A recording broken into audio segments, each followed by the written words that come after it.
Today's I Can statement is I can pass or throw a football by doing T, step, rotate hips, and follow through. Hi friends, today we're going to work on throwing a football.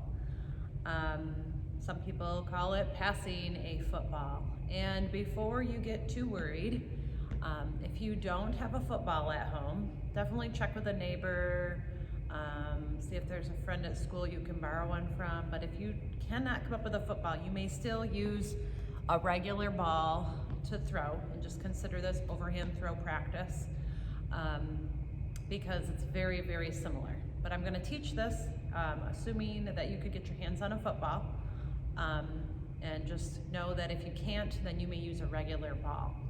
As for a regular football, I grabbed two different kinds.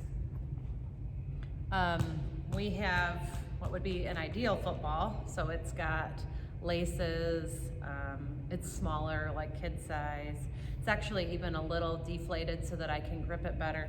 And then I grabbed something that you might likely find more at your house, you know, this is an old foam football, the laces are all worn off.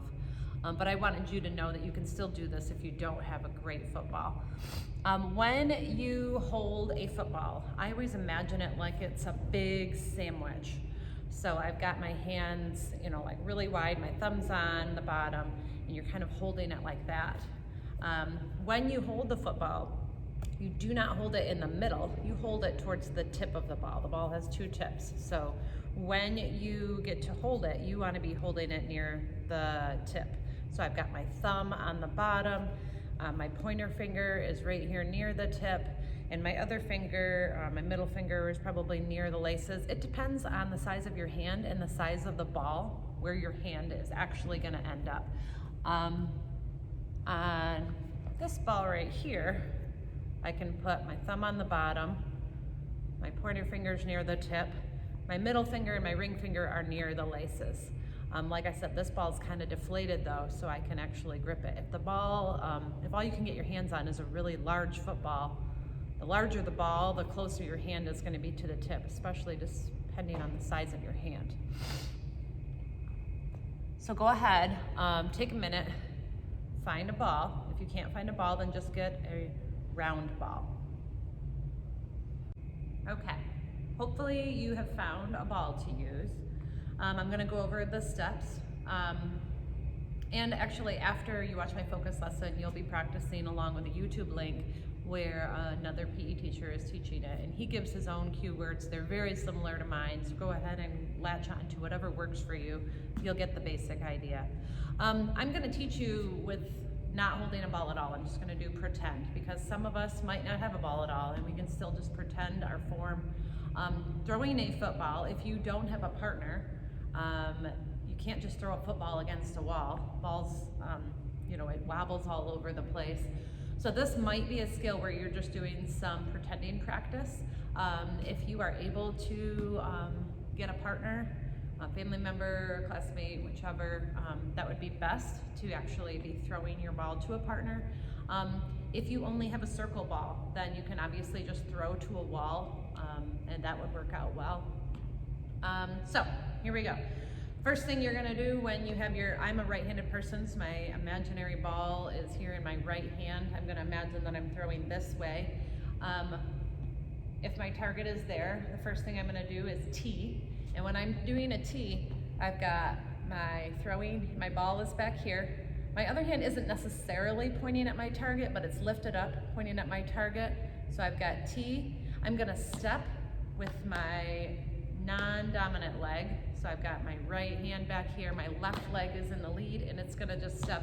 I'm not taking a huge step, but I'm definitely transferring the weight from the back of my body to the front of my body. The third thing you're gonna do is rotate your hips. That means turn your hips, so you're going from standing sideways to facing your target. And then the last one is follow through with your hand. So once I'm up here and I actually make the throw, kind of flick my wrist a little bit. I don't just go like this and stop. I'm gonna throw and my hand kind of follows through. If I did it at the camera, like that. So that's how you throw. I'd like you to definitely, if you can, have a football, practice with a partner, play catch for about 5 minutes or more. If you just have a round ball, then find a place to throw against the wall.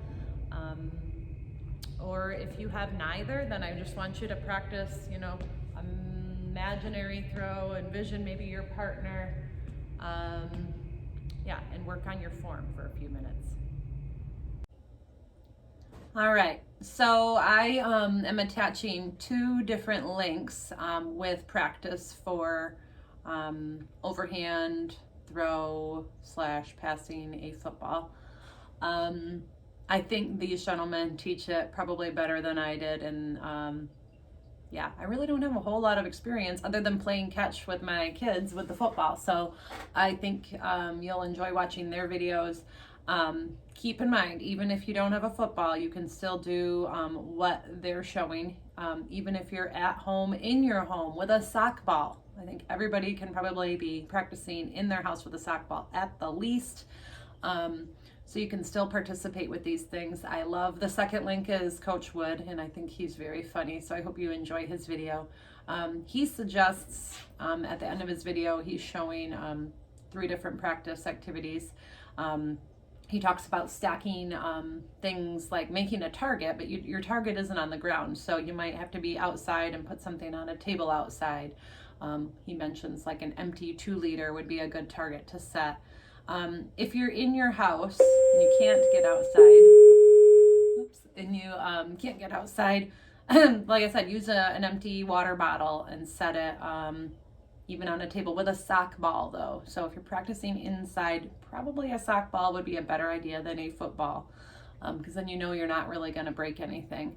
But yeah, I hope that you enjoyed those 2 links and spend some time practicing your throw.